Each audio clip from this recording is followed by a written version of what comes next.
कामाख्या के उतरते ही मनुष्य में बोध जागता है। वहां से निकलते ही मेरा मन दुख से ऐसे भरने लगा जैसे रंध्र खुलने पर नाव में पानी भरने लगता है और थोड़े समय बाद नाव नदी में ही डूब जाती है। खाली पॉकेट का खेद अलग था। वापस जहाज पर लौटा तब तक जहाज खुल चुका था और रामदीन ने रस्सी फेंकी, कुर्ता फटा तो फटी हथेलियां कट गई, यहाँ तक कि रस्सी से आश्रय चढ़ने में जंघे के बाल भी उखड़ गए और इंद्री तक छिल गई।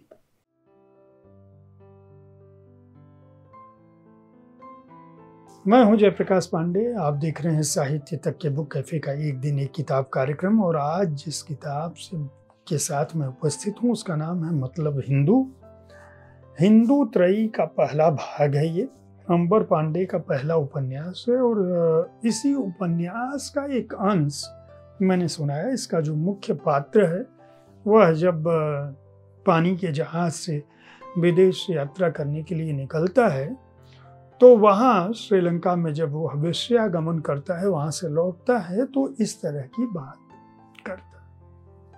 वह पात्र कौन है, किसकी वो कहानी है और ये कहानी कहती क्या है, इसके लिए आपको ये उपन्यास पढ़ना पड़ेगा। लेकिन अंबर पांडे जो कि पहले अपने कविता संग्रहों से अपनी ख्याति अर्जित कर चुके हैं और काफ़ी लोकप्रिय हैं, उनका पहला उपन्यास है और उपन्यास के प्रकाशन के साथ ही इसमें बहुत सारी टिप्पणियां हैं बहुत बड़े लोगों की। और बड़े लोगों से मेरा आशय ये है कि जो लोग हिंदी साहित्य या उर्दू साहित्य को जानते समझते हैं उन लोगों ने बहुत बड़ी बड़ी बातें लिखी हैं इसमें। किसी ने लिखा है कि महात्मा गांधी के किरदार की झलक जो है यह उपन्यास देता है और नैतिक और अनैतिकता के बीच जो कशमकश है वो भी इस उपन्यास में दिखती है। अब ये भी है कि कहीं अगर गांधी जी भी व्यभिचार के दोषी थे या अनैतिकता के दोषी थे, ये उपन्यास का जो बुनियादी चरित्र है वो इस तरह से सोचता है और उपन्यास के बारे में इसकी जो ट्रेजेडी है और इसकी जो हास्यास्पदता है उसको लेके खालिद जावेद की ये टिप्पणी है जो मैंने पहला अंश सुना है।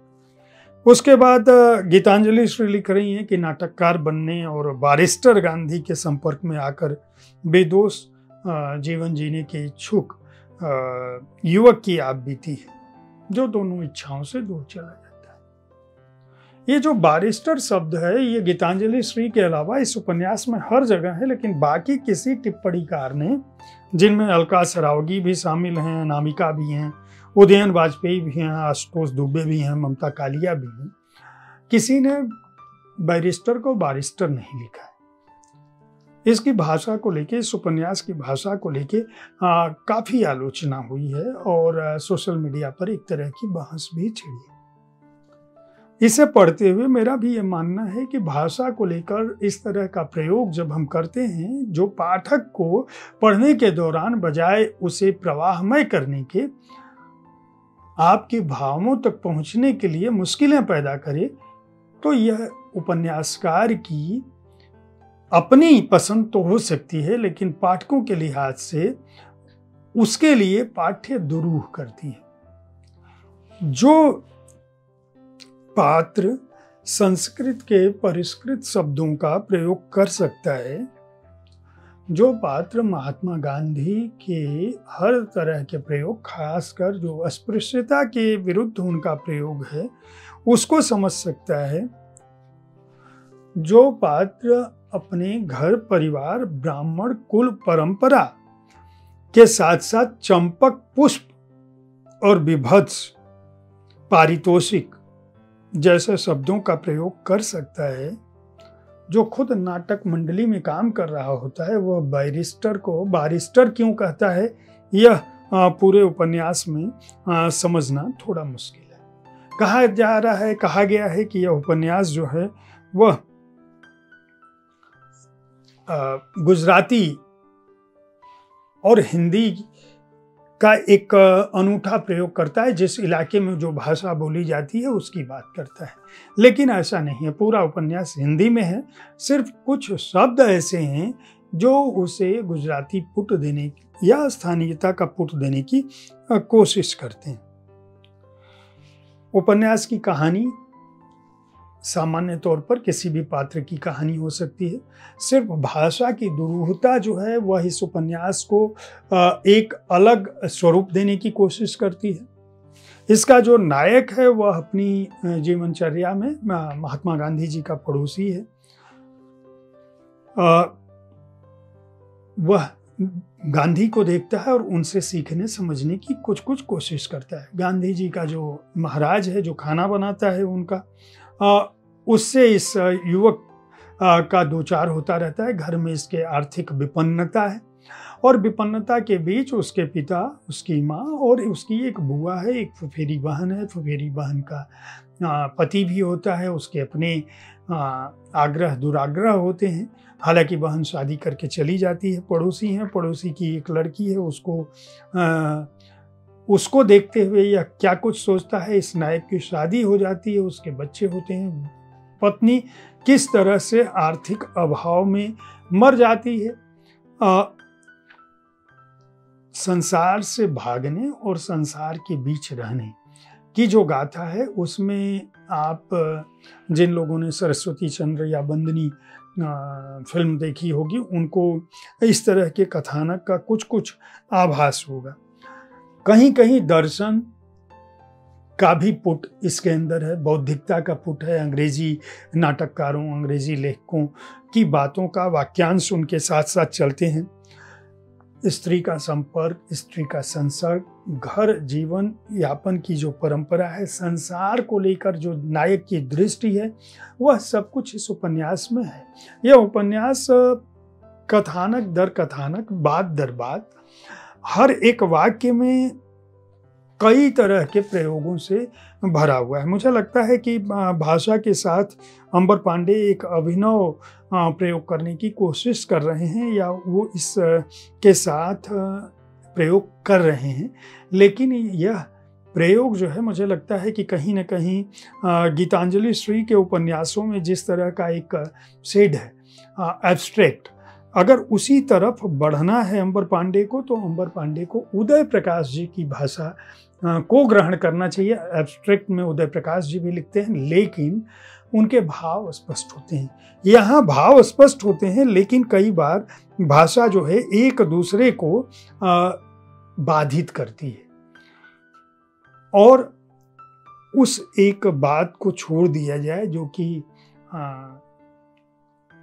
भाषा का जो प्रयोग है, तो यह उपन्यास अपने कथानक में, अपने कथ्य में, उस कथ्य की बारीकियों में, जीवन और जीवन के संघर्षों की जो बारीकियां हैं, इसके साथ साथ इसके जो पात्र हैं अपने समय को किस तरह से सामने रखना चाहते हैं।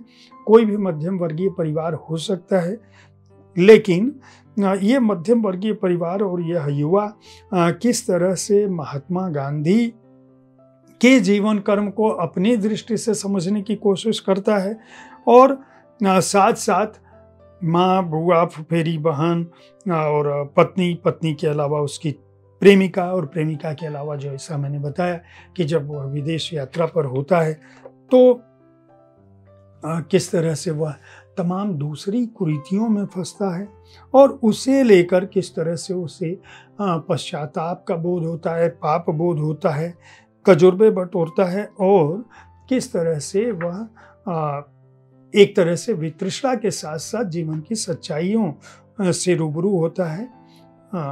एक हम कह सकते हैं कि यह उपन्यास जो है अपनी उपस्थिति और भाषा के साथ चर्चा में तो आ ही चुका है छपने के साथ ही, लेकिन अगर आप एक अलग ढंग का उपन्यास पढ़ना चाहते हैं, मतलब आपके पास यह चुनौती हो कि आप इसकी भाषा के साथ साथ इसके शब्द दर शब्द जिस तरह से भाव बदलते हैं, विन्यास बदलता है, शिल्प बदलता है और बोध बदलता है, अगर उसे समझने की चुनौती स्वीकार करते हैं, तो मतलब हिंदू आपके काम की कृति हो सकती है। हिंदू त्रयी का चूंकि पहला भाग है, 2 भाग और आने हैं।